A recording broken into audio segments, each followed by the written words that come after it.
The University of Pretoria has launched the Centre for Future Work to help move towards the fourth industrial revolution. The university says this is aimed at connecting the institution with the public and private sector.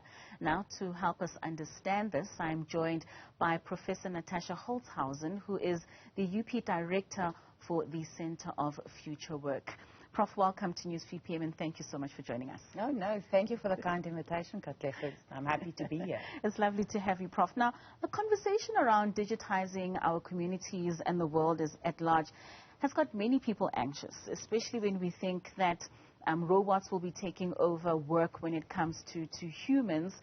How would you define future work in light of the fourth industrial revolution? So, Katlego, the first thing I want to just ensure everyone is it's not a sci-fi movie.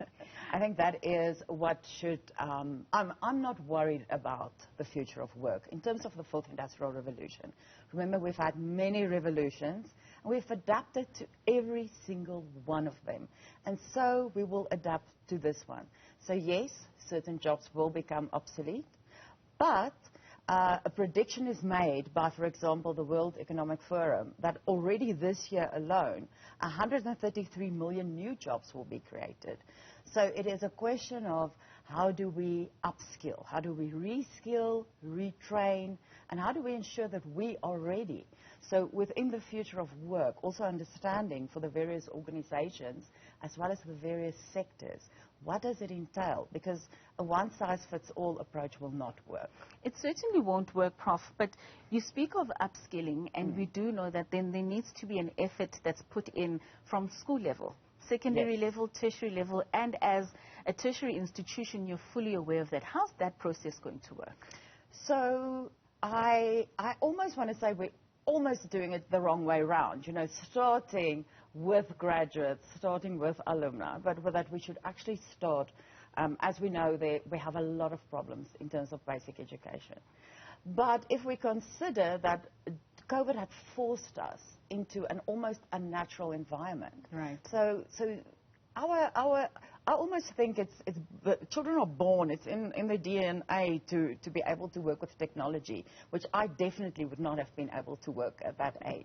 So I think if we can focus, so because we are a university, we are starting to focus with students' skills, making them competitive, but then also alumni, and other sectors, also the unemployed, because we want people from not just being employable, but also to be self-employable.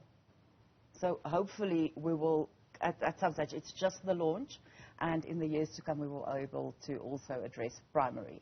So just take us through the campaign in terms of how you see it rolling out. What are some of the elements that you see being put into this campaign? And like you say, for us then to do it the right way around. Yes. So in terms of the Centre for the Future of Work, we have a variety of themes. And Katlego, let me tell you, there is a lot of excitement and a lot of buzz and a lot of interest. And that is exactly how it should be. So in terms of, for example, we do research. We are a research institution, after all. But research also informs curricula. So how do we then, what we see, so we're doing a number of surveys to determine what are the skills. And if you look, there are so many documents. So then we read it, we consider it, we change our curriculum. But also in terms of the process, we are considering what does the future organization look like. And that includes alternative, hybrid working. And it's not just, for example, I always say for the academics, it includes our professional staff, it includes service staff as well. So which jobs can fall within this hybrid learning environment? So what does the future organization look like? And then what we also focus on is how do we then navigate all these digital technologies in the future workplace. And that's very important because we know that by modernizing both the public and private sector, we'll be able to give a better service to our people. Yes. Not only should we then be modernizing and teaching the people going into these spaces, the organizations themselves.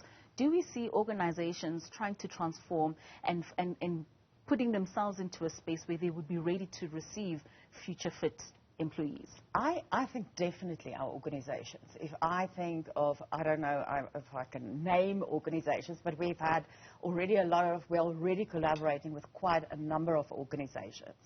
And this also includes NGOs, you know, and our own students, the youngsters. You know, because they know most what they need and what the future organization looks like. We have a survey that's currently at all the employers of University of Pretoria graduates to determine, are we really preparing our students to be future fit, and hopefully we can also influence higher education institutions as well as public policy. I could maybe just mention that even Amazon has come on board, and we'll be hosting an Amazon Services Conference for government employees. So it's targeting, so you can already see how the different industries are coming together to work together. There's no time anymore for a silo approach. So interdisciplinary, multidisciplinary. Certainly, and I was going to ask you about public sector services and how modernization of those services could actually be of great benefit to just not the services in the sector itself, but those on the receiving end as well.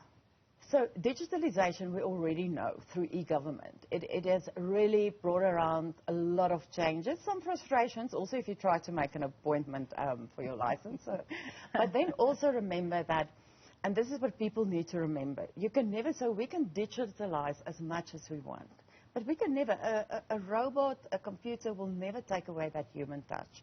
So we will always need people who can also still be the face of government. It's not just going to be a robot taking over. We have this fantastic little Libby, who is a customer care consultant, so to speak, in our library. But people need to remember, somebody needs to maintain Libby. Somebody needs to program Libby. Somebody needs to, somebody had to design Libby. You know, so there are so many opportunities, even in terms of government. But I think especially in government, we would still, and as societies develop, you know, there could be less of a need for face-to-face, but there are many opportunities through digitalization that we can follow. How do you think we need to address the issue of inequality? We do know that the high costs of not just the technological devices, but that of data as well, could be something that's impeding for people to be able to participate in a digitized world. How do we bridge that gap? So I think COVID really put the focus even more on that digital divide. And in my opinion, if all the sectors do not come together and work, because our data costs in South Africa, it's ridiculous in comparison to other countries, if you think about it. And then also go and look at the innovators, how in Kenya there are young entrepreneurs who they are providing internet at a much cheaper cost. Let's go and learn from the young entrepreneurs. Let's go and ask them. The girl we saw with the soup, let's go. She's got a spirit of entrepreneurship. Right. Get all of them on board. It's literally all of us. So government, the private sector, data companies, and I'm not going to name any of them, but really we need to address the costs, because otherwise we're going to have people that just keeps on lagging behind. So what could we expect from the Centre of Future Work in the near future in terms of what people can use to participate in order for your work to be able to go on forward? So one of the first things that people can become involved in is that we do have skills labs. So Skills Lab, or it's also known as a living lab, where we are continuously then upgrading people in terms of their skills. But then also we're working, for example, with the Swedish government, the Swedish workplace program in the mining industry, also in terms of labor. So we're really trying to make a difference in various sectors. But currently I think the quickest for people is to contact us, get involved in the Skills Lab with our research, because if we don't know what the sectors want, you know, we talk about Society 5.0, where we want smart people who can function within an ever-evolving environment. So people to participate, to contact us, to share their ideas as well. Because we're not going to pretend like, because we are professors, we know everything. In fact, the more we know, the less we know. Professor, thank you so much for your time. It's been an interesting chat in making sure that we move with the times and ensuring that the digital divide is not so widened, especially in our societies of inequality. So thank you so much, and all the best with your work. Thank you. Thank you again.